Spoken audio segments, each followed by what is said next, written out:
Good evening, everyone. We're going to get started. My name is Rachel Bosenberg. I'm Associate Curator here at the Anchorage Museum. Thank you for joining us tonight to celebrate the opening of the 2025 Alaska Triennial, which features recently created work by 47 artists from across Alaska, from Fort Yukon to Juneau to Kodiak. The Triennial has been held at the Anchorage Museum under a variety of names and formats for over the last 3 decades. This year, we returned to a juried format with Mary Bradshaw, Curator and Director of the Visual Arts Center, Curator and Director of Visual Arts at the Yukon Arts Center in Whitehorse, Canada, as the juror. It was a blind jury process, meaning that Mary based her selections solely on anonymous information. The image of the artwork details such as the title, the dimensions, the materials, and an anonymous artist statement, where the artist could share a bit more about their practice or the particular pieces that were submitted for consideration. Now, about Mary. Mary, as I said, is the Curator and Director of Visual Arts at the Yukon Arts Center, where uplifting a greater diversity of art and communicating these stories in modern and accessible ways is the heart of the center's work. Her enthusiasm for and training in art education and museum studies has led to various cultural leadership and curatorial roles in Northern Canada, including the Yukon Prize, the 2022 Arctic Arts Summit, the Yukon Permanent Art Collection, and the 2010 Cultural Olympiad. And she was a past member of the Sobey Art Award Curatorial Jury, which is Canada's largest prize for young Canadian artists. She has a master's in Museum and Gallery Studies at the University of Newcastle, UK, and she interned at Tate Britain. We're thrilled that Mary agreed to serve as the juror for the 2025 Alaska Triennial. Her focus on contemporary art and her familiarity with Northern narratives and themes brought a unique perspective to the exhibition. Artwork selected by Mary considers our relationship to the land and to the people around us as Alaskans. And walking through the exhibition this morning together, we saw through lines of landscape, color, and texture. I'm very excited to hear more about that from Mary. And they were all in a wide array of mediums. She was really impressed as she was going through the applications, how many different mediums the Alaskan artists are working in. When Mary is done presenting, we're going to have time for Q&A. 2 of my colleagues are going to be walking around with microphones, so please hold your questions until then and then ask them into one of the microphones. And at the conclusion of the lecture, we invite you to join us up on the 4th floor in the Alaska Triennial to take in the artwork, mingle with some of the artists that are featured in the exhibition. For the artists who are joining us tonight, if you haven't already, please get an artist on the floor lanyard from me so that you can identify yourself up there. For the visitors and guests, feel free to chit chat with the artists or just take in the artwork. And also artists, please return the lanyards when you're done at the end of the evening so we could reuse them down the road. I also want to note that we're planning a series of programs and art classes that are related to this exhibition, and you can find out more about those on the museum's calendar website. And lastly, because everyone asked, the exhibition will be up until September 7th of this year. Mary's here tonight to give a presentation about her blind selection process and to reflect on the artworks and themes featured in the 2025 Alaska Triennial. So please join me in welcoming Mary to the stage.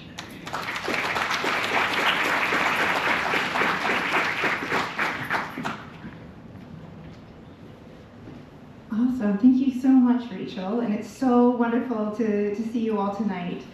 Rachel had mentioned that we have a lot of artists with us who are part of the Triennial, and I can't wait to meet you, so please make sure to flag me down if I don't catch you first upstairs. So yeah, I'd just like to start with the land acknowledgement, and just that we are gathered here tonight on the homelands of the Denana. And I'm based in Whitehorse, Yukon, the traditional territories of the Kwantlen First Nation and the Tonquitchon Council. And I'm so grateful to be here tonight. While US and Canada relations might not be a little strained at the moment, I'm very happy that Yukon and Alaska ties remain strong. And yeah, my husband and I are here. We come to Alaska all the time.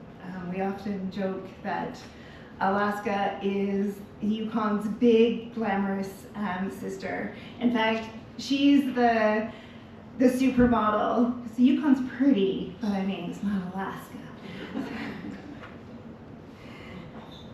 So yeah, tonight I want to talk a little bit about the jurying process and what stood out in terms of themes and subjects and media.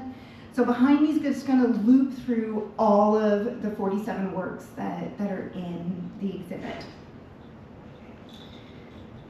So, as Rachel mentioned, this was an open call which invited artists from across the state to submit work.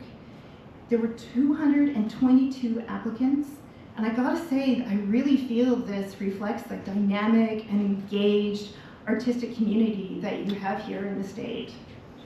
In fact, it was, I couldn't believe it when I first opened it up, because of course, each of those 200 plus artists could submit, I think it was 2 or 3 works a piece. So I went through hundreds, like well over 500 pieces to get down to this group here. So it was through this blind jury process. So this means I didn't see names. I really had no kind of identifiers within looking at this art, like gender, age. I didn't see communities, and so each had kind of 2 or 3 images per artwork and a very brief artist statement along with materials and the sizes of the work. This was the very first time I've been part of a blind jury, and I found it both daunting and exciting. It was kind of, in some ways, liberating to be like, I'm only looking at this art. I found it really enlightening. I felt like I was able to have a glimpse into like the depth of talent that's clearly so present here in Alaska. There was a really big range of a diversity of perspectives and artistic approaches to your artwork. And yeah, I always feel when I'm curating an exhibit or part of an adjudication, be it for grants or for, in this case, an exhibition, is really taking a lot of time and care, because I know that the artists have taken a lot of time and care putting together those submissions. So I really want to thank you all for putting yourselves out there. And in fact, I really want to stop and just speak to the artists who weren't selected. I really want you to know just how difficult the selection process was. There were so many incredible pieces of work put out there. So just keep creating, keep applying, and just know how much across the board your work was valued. So I must say, one of the things that really stood out to me, especially as I was doing that first look at everything, was just what a huge range of mediums were across the board. Encaustic, printmaking, photography, installation, textile work, beadwork, woodwork, ceramics, video, you name it. It was all represented, and ultimately when I was thinking about making these final selections, it was something I really wanted to reflect within the exhibit, that you would see this really breadth of materiality that clearly is present within Alaska work. And just even more than just there was like all of these different types of medium, what I loved is that it's clearly artists are pushing themselves within their mediums. There is a level of mastery. You could see the technical skill and their creativity across these mediums. And I don't know, perhaps it's because I'm also from the north. To me, it was a reflection of kind of like that resourcefulness and adaptability that Alaskan artists have working across different materials and disciplines. There was also a very deep sense of place. I find the land just looms large in the north. I mean, how can it not? We live in an incredible place. You can feel this within the submissions. Whether the land was directly represented or just symbolically referenced, it was present. So even as I say this, there's really kind of only maybe like one or two pieces that really directly depict like those majestic vistas that we might have in our heads. But I would say more what you'll see is pieces that convey the experience of living and navigating in these northern environments. And the ways in which artists interpret the land, that incredible northern light, speaks to that deep personal relationship with this place. There are themes too of resilience. Many artists focused on that both on a personal and kind of more larger level, such as topics within climate change, identity, and intergenerational connections. Art that was honoring tradition while adapting modern techniques and challenges.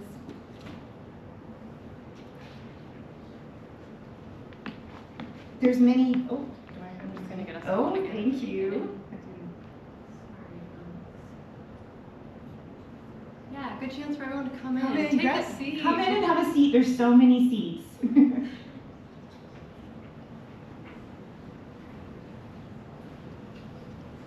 Awesome. Great.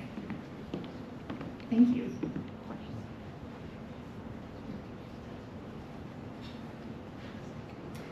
So yeah, and then many of the works I kind of felt as Alaskans through the eyes of Alaskans. The intimate portraits that really provide a window into Alaska. There's representation of community, heritage, and shared experiences. And these works ultimately reflect the North and the people who shape Alaska and are shaped by Alaska.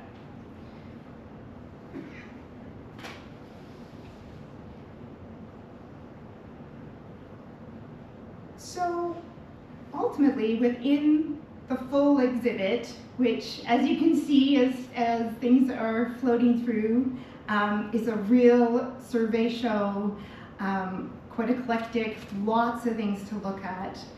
My hope is that Final Selections balances moments of surprise and familiarity, and moments of awe and quiet. And even those of you who are incredibly well versed in the Alaska art community, I hope that there'll be artists that you get a chance to discover. I think this is a really interesting thing about an open call. Not everyone who submitted would necessarily identify as a professional artist. And I honestly, I wouldn't know at all because I didn't see those names, but when Rachel and I were walking through, she pointed out one piece was done by an ER doctor here as well. So it's really exciting that these pieces can, sit side by side and kind of just show you how many people are engaging with art making within the state. One of the things I was asked this morning when I first had a chance to see the exhibit, what surprised you? And I have to say, as I walked through, it's like, oh my gosh, I forgot how colorful everything was. And I don't know if that's necessarily a reflection on Alaskan art, or maybe just what really gravitated to me, and I ended up choosing really bright works. But I hope you enjoy all the color up there. I'm also really thankful that it has brought together artists from urban centers and remote communities. Again, this is something that I didn't have info, but it really shows like the quality of art that's happening everywhere in the state. So yeah, I'll just leave you with, these are kind of my hopes and my invitations to you all as you go through there. Just to immerse yourself in Alaska's creative landscape, reflect on the connections between people, land, and artistic expression, and perhaps it'll lead to you to reconsider what defines Alaskan art and to appreciate the diversity of perspectives within this state.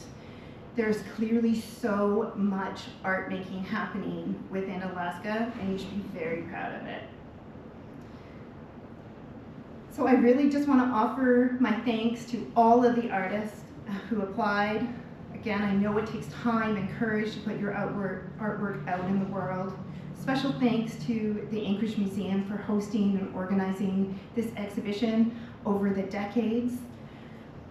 The museum here really should be held up for their dedication to fostering artistic expression within Alaska, and I'm so honored to be asked to be a part of this. In particular, I'd love to thank Julie and Ryan and Rachel for their tremendous support and the entire museum team. Rachel in particular has made sure I've had every single piece of information I need, and just any questions immediately had. In fact, this morning my bags didn't come with me on my flight. She even ran into Walgreens and got me some lipstick before I had to go on camera. So yeah, I think we can just open this up for Q&A. So thank you, everyone.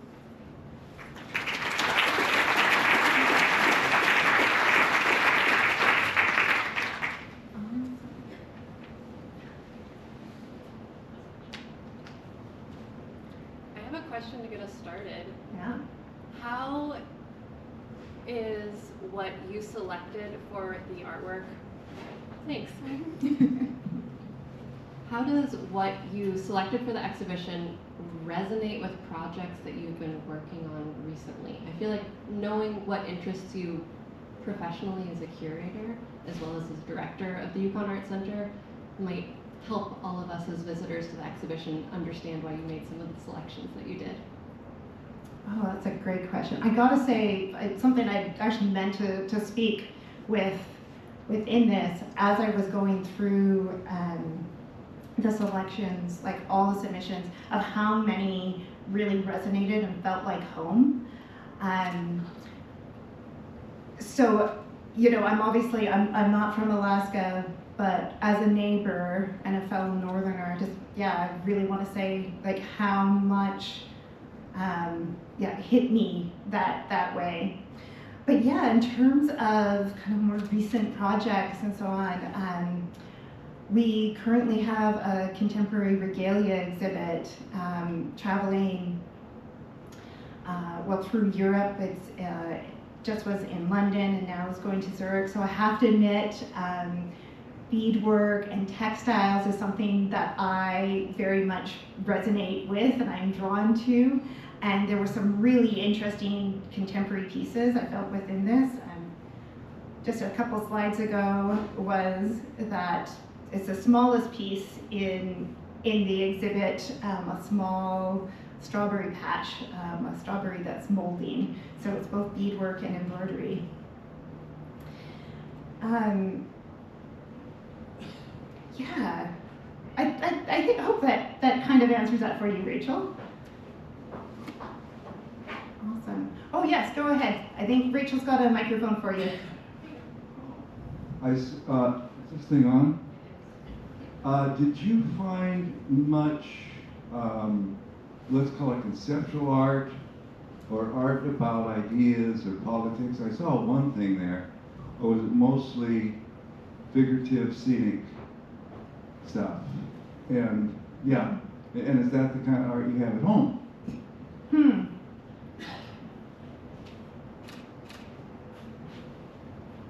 Good question. I think this, like the overall mix that you're seeing in there was kind of reflected in kind of what was greater within the bigger pool, if that makes sense. I would actually say that there's likely more political work from what I saw within Alaska than I'm seeing within the Yukon. Yeah.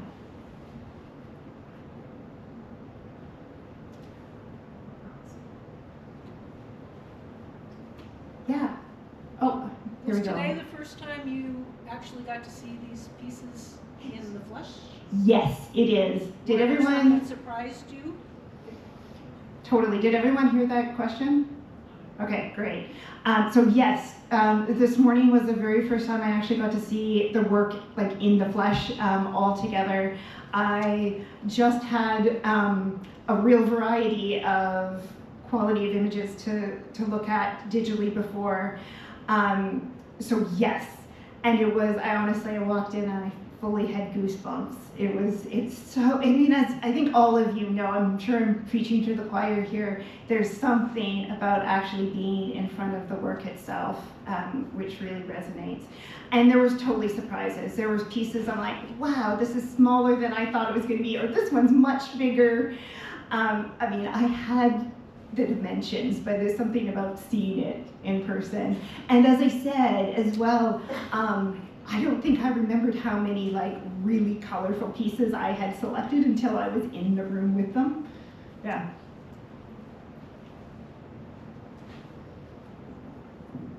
Hi. Hello. Okay, great, it's on. I was wondering if you could speak to if you had a part in this, the sequencing and the layout within the exhibition space and what your process with that is like.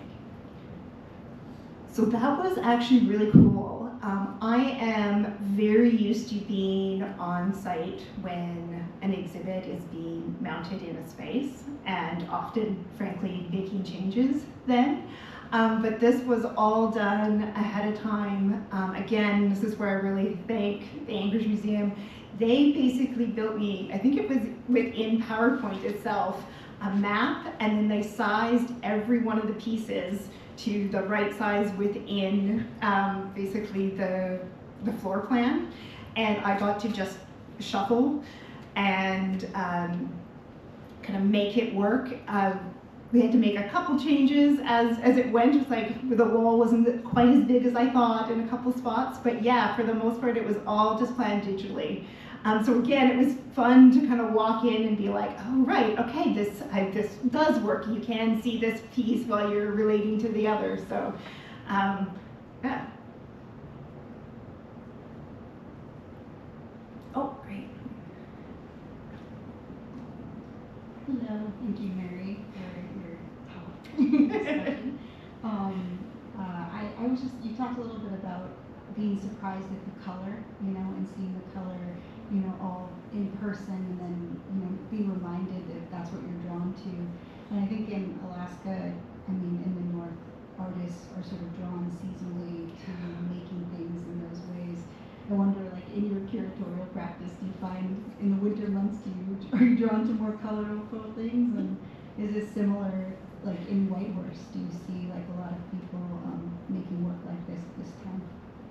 No, that's such a good thing. And I gotta say, I'm sure many of us have kind of come across it like so often, like, as outside of our region when there's like a northern exhibit, everything is like ice blue. And it's like, oh, there is so much color here. But yeah, I totally hear you. In fact, I was speaking with Doug Smarts Jr. He's a Tlingit artist out of Teslin, and he really speaks about how his grandmother spoke, making the really large gauntlet mitts, that they'd always be these incredible florals.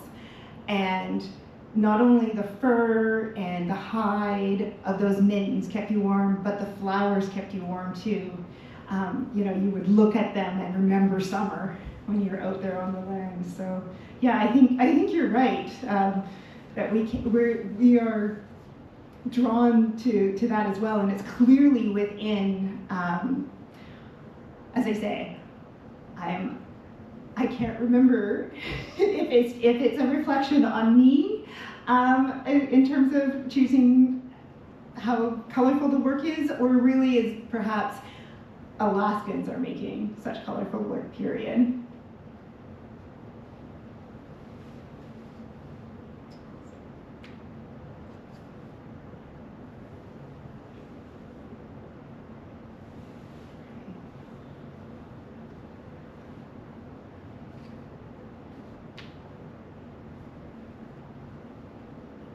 Well, oh yeah, you bet.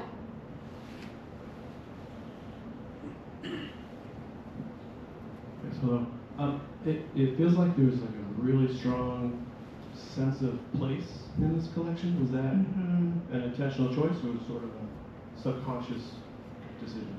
I really felt that across all of the submissions, and yes, to me that was like one of the ultimate kind of core themes that came out of this, is that kind of really deep sense of place, whether it's kind of well, you know, obviously here is a landscape, but a lot of the works, you know, there's pieces that are, you know, using the land itself to make the work, the you know, the woodwork pieces. There's incredible graphite pieces that comes, you know, from Nome itself. The graphite is just, which blows my mind. That's so beautiful. And so, yeah, I really feel like more than anything across the board is that, yeah, deep sense of place really resonated to me within these works.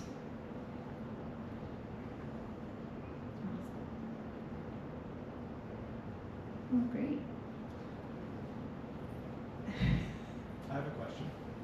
I'm just wondering, thank you for your presentation. I'm just wondering how many artists are actually present right now. If you wouldn't mind putting up your hand or standing up. Wow. Ah, this is so great. Yes.